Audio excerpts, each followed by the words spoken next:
Estas son algunas plantas del jardín de casa, la mayoría con hojas separadas por un ángulo muy específico, 137,5 grados. Y las flores en su mayoría con un número muy particular de pétalos. 3, bueno, el trébol no es una flor, pero igual, 5, 8, 13. ¿Por qué ese ángulo? ¿Y por qué esos números tan particulares? Este es uno de los primeros problemas matemáticos de la biología y en el fondo es una cuestión de optimización. Es decir, supongamos que quiero hacer una escalera caracol y quiero distribuir los escalones de tal manera de que reciban la mayor cantidad de sol desde arriba. Si los pongo cada un cuarto de vuelta, así cada 90 grados no me conviene porque visto de arriba va a quedar una cruz y hay mucha superposición de los escalones. Lo mismo si lo pongo, por ejemplo, cada 2/7 de vuelta, van a quedar superpuestos y visto desde arriba va a ser una especie de margarita de 7 pétalos o de 7 escalones. Entonces no me conviene ninguna fracción, es decir, que tenga un número entero arriba y un número entero abajo. Lo que me conviene, para que no se superpongan nunca, es un irracional, una porción irracional de vuelta. Los irracionales son esos números como pi, 3,14, 15, etcétera, que tienen infinitas cifras y que nunca se repiten. Es decir, no se pueden expresar como un cociente de dos números enteros. Ahora, ¿cuál irracional elijo? Resulta que hay una categoría de irracionales, es decir, hay algunos irracionales que son más irracionales que otros. Entonces, lo que la naturaleza busca es el más irracional de todos. ¿Cuál es ese número? Y para encontrarlo, déjenme ponerme un poquito matemático. Por ejemplo, tomemos la raíz cuadrada de 2, famoso irracional, 1, 41, 42, etc. Resulta que se puede escribir de una forma infinita muy linda como 1 más 1 sobre 2 más 1 sobre 2 más 1 sobre 2, etc., ¿no? Y pi también se escribe como 3 más 1 sobre algo más 1 sobre algo, y esos algo son siempre números enteros positivos y todos los irracionales se pueden escribir así. Ahora digamos que quiero ver cuál es más irracional, pi o raíz cuadrada de 2. Fíjense que los números que aparecen en pi son más grandes que los que aparecen en raíz de 2. Entonces, si quiero aproximar a pi y a la raíz de 2 como una fracción, elimino el resto y me quedo con el primer término, y pi me queda como 3 más un séptimo y la raíz cuadrada de 2 me queda como 1 más un medio. La aproximación es mucho mejor para pi que para raíz de 2. Entonces, cuanto más grandes son esos números, mejores son las aproximaciones por fracciones y el número es menos irracional. Y como el más chico de los números es 1, el súper irracional es 1 más 1 sobre 1 más 1 sobre 1 más 1 sobre 1 más 1, etc. Y esa es la llamada razón áurea.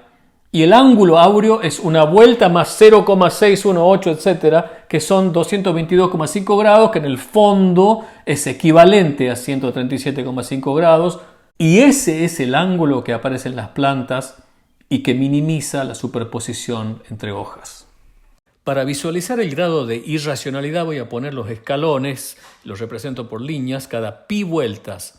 Como pi es 3 más 0,1415, etc., pi vueltas son 3 vueltas enteras más 0,1415 vueltas, casi un 14% de vuelta, que son unos 50,9 grados. Ahora fíjense qué pasa.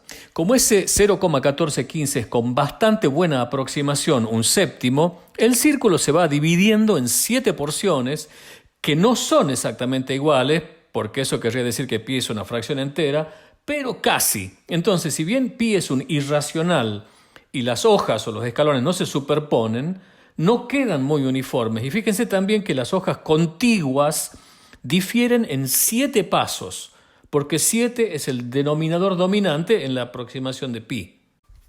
Ahora miren la diferencia con poner los escalones o las hojas cada 137,5 grados. Van a ir quedando bastante uniformes y no solo eso, en ciertos números especiales la división es bastante simétrica, 3, 5, 8, 13, 21, 34, 55, y hay una razón matemática muy linda para esto. Fíjense que al superirracional lo puedo ir aproximando por 1, 1 sobre 1 más 1, 1 sobre 1 más 1 más 1 y así. Y las fracciones que van quedando tienen en el denominador esos números especiales. los llamados números de Fibonacci, una secuencia que empieza con 1, sigue con 1 y los que siguen son la suma de los dos anteriores. Y esas fracciones se van acercando a la razón áurea, pero a diferencia de pi, por ejemplo, se van acercando muy de a poco. Ninguna fracción es notablemente mejor que la anterior y esa es la clave. De vuelta, para comparar con pi como ejemplo, voy a poner no ya escalones, sino semillas, de modo que la siguiente está cada vez más lejos del centro. Y fíjense que se forman 7 espirales, porque 7 es un denominador que aproxima bastante bien a pi, pero obviamente no exactamente. Si fuera exacto, me quedarían 7 líneas rectas, pero me quedan claramente 7 espirales. Miren la diferencia con semillas que voy poniendo cada vez más lejos del centro y separadas sucesivamente por los mágicos 137,5 grados. Por un lado, las semillas se van ubicando bastante regulares y por otro, no hay una espiral dominante como con pi. Pero si miran con cuidado, se atisban espirales entrelazados que se van poniendo en evidencia a medida que aumento el número de semillas y que corresponden, cada uno de ellos, a los denominadores que aproximan a la razón áurea, que son los números de Fibonacci. 3, 5, 8, 13, 21. Y por eso aparecen estos espirales en la naturaleza. Esto es una piña, esto es manzanilla. Y como los pétalos crecen a partir de la punta de esos espirales, tienden a tener los números de Fibonacci. No es una ley universal, Por ejemplo, las hojas de menta de mi jardín van creciendo a 90 grados y tengo flores de 6 pétalos, pero es una preciosa tendencia predominante.